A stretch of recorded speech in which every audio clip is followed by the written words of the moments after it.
Hey friend, Graham Cochrane here. Welcome back to our mini series on how to build a successful and profitable online course. In the last video, we talked about how to know exactly what course to build in the first place, an element that's so important because people build the wrong course all the time. That's why it doesn't sell. So if you haven't checked out that video, go watch it now. Now, in today's video, we're going to talk about something that most people skip, which is creating an irresistible outline. This is the work before the work, the hidden work that nobody sees, but makes your course sell. I don't want you to skip this because I want you to make a boatload of money and I want you to help a ton of people. And there are way too many crappy courses out there that even if they did sell, they're not really going to help people anyway. I don't want that for you. I don't want that for me. So enjoy this video.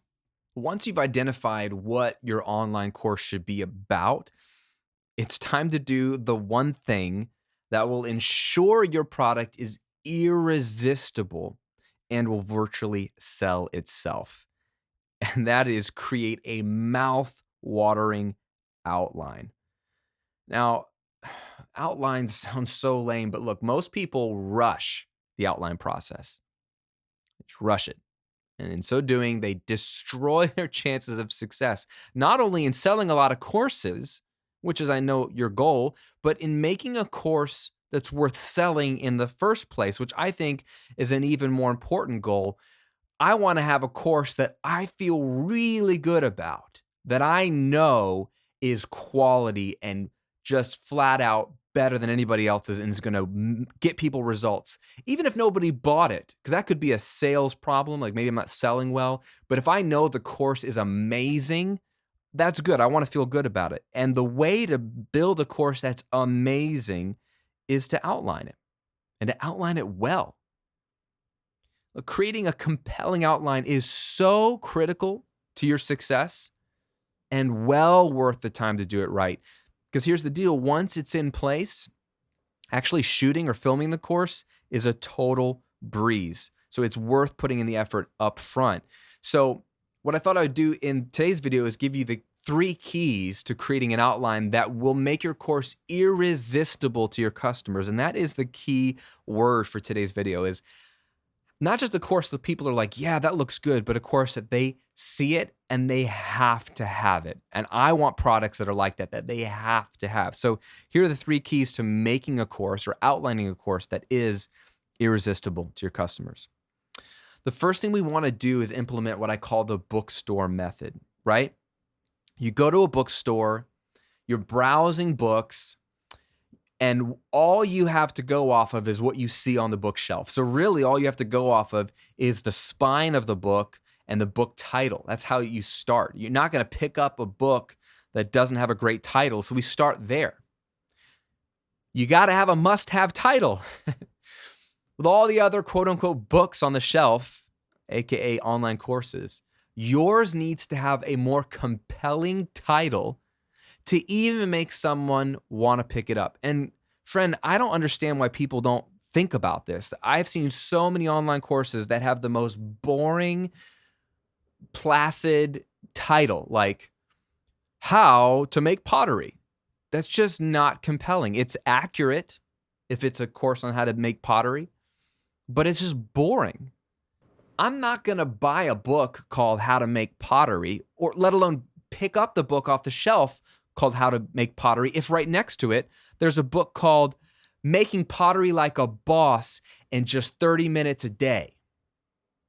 Right? I don't know if that's a real thing. I don't know if that's possible, but I'd rather make pottery like a boss and in just 30 minutes a day. That sounds awesome. So my point is, before you even shoot a video module, before you even think about what the modules will be, you need to think about a title for your course that when you say it and when you write it, it makes you excited about it, that it sounds super compelling. So start with the title of the course.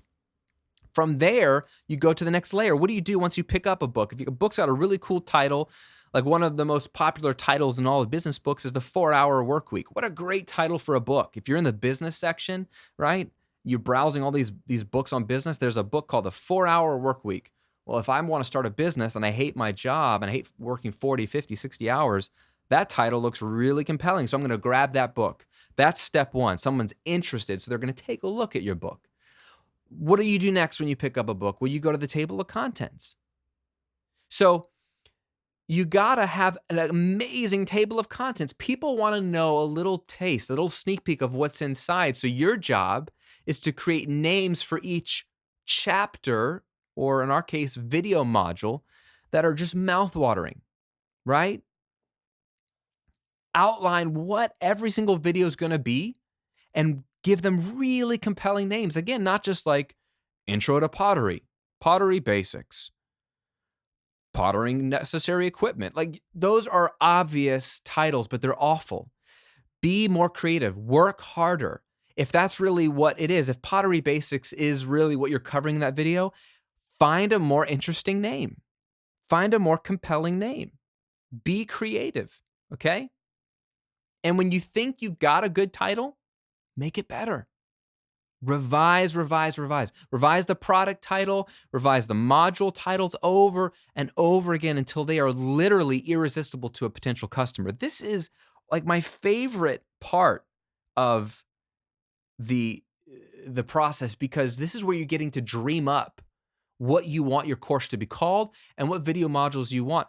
And a lot of times I find myself imagining, wouldn't it be cool if there was a video that was called, the 10 Commandments of Killer Guitar Tone or something, if I'm doing a recording course.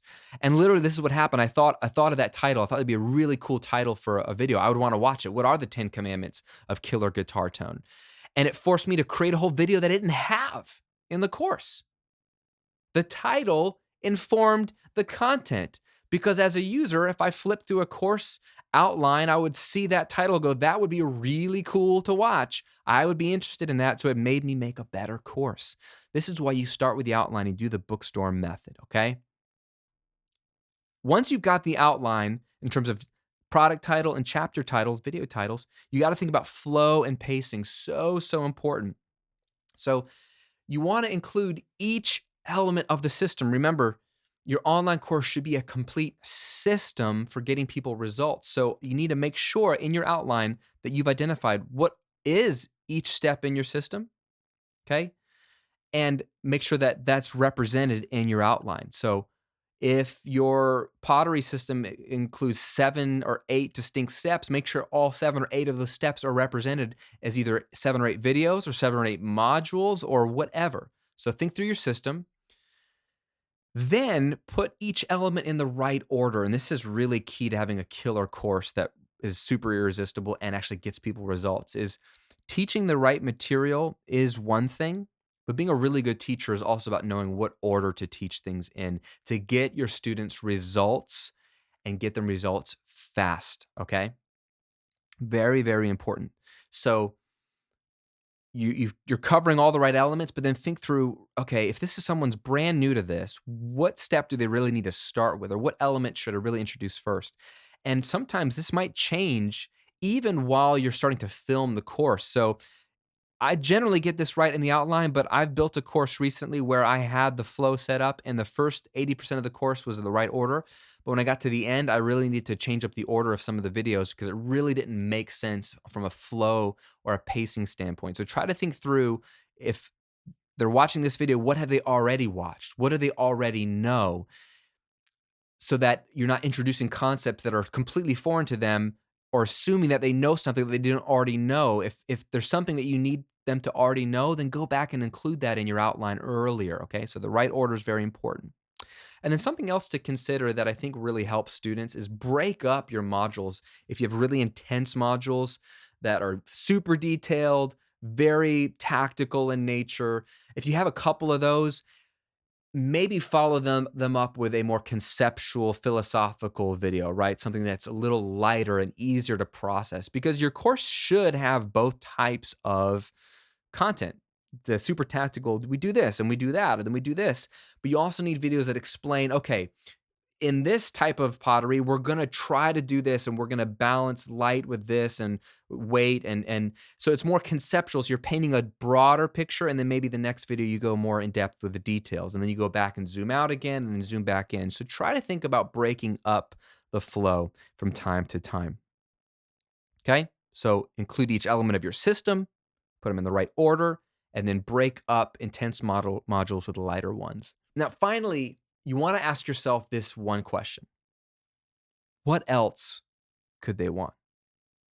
If you have made your outline, the great title, great chapter names, all your elements are there, they're in the right order, you're breaking them up, you really got a nice flow, and you think you've outlined everything, at this point, you need to ask this question: what else could they possibly want? Brainstorm, what else? If they're watching these videos, at what point are they going to go, it'd be really cool if he also taught me this, or really would like to know more about this? Try to put yourself in their shoes and ask, what else could they want? And then give it to them. Give it to them. Add it in the outline, okay? This could lead to one-off videos that you shoot or a one-off guide that supplements the core material. It may not fit in the flow of the 7 steps or the 8 steps or the 12 steps, but it could be supplemental material that makes the customer experience even more amazing. Okay, this is so crucial to really making a great course. And a little pro tip for you, just go crazy with this. Just don't want to hold anything back. Ask yourself, what would make this course truly amazing, and add it in. Some of these things might be too hard for you to pull off right now. I get it, but could you at least include a PDF guide that touches on the subject? Could you include a quick little, screencast of you showing them how to do it in the software, or what website to go to? I mean, it doesn't have to be a slick video. It could just be a supplemental thing that really does fill in all the gaps and all the cracks and all the nooks and crannies that they might have even after watching all your core videos. If you think like this, if you take the time to think, what else could they possibly want, and then pack it in, it really will round out your course. All from the outline perspective. We haven't built it yet, but that way you have an outline of a killer course that is going to translate into a great video course. Now, little gift for you before you go. As I'm walking through this series, if you're building your online course, I want to give you something that's really going to help. It's called my 6-figure online course checklist. And what this is a simple PDF you can download right now that literally walks through all this stuff I'm covering, just so you remember it in one place, but also some more details on everything I know about building courses that make 6 figures and even 7 figures. I've got multiple courses I've made over the years that have done hundreds of thousands of dollars and millions of dollars. And everything I've learned, because I made bad courses when I started, but everything I've learned about how to make a really good course that makes you a lot of money and gets your students a lot of results quickly, I've packed it into this PDF. It's a free guide. Download it. My goal for you with this is that you keep it on your phone or keep it on your computer so you can reference it. It literally is just a checklist. Make sure you got this, do this, then do this. Don't do this, don't do this. It's all there for you. And it's my gift to you just for watching this video. So just go to 6figurecourse.com. You'll grab your free download right there. And that way you have it every time you're building an online course. Well, thanks for watching. Thanks for subscribing to these videos. And I'll see you on the next video in this series.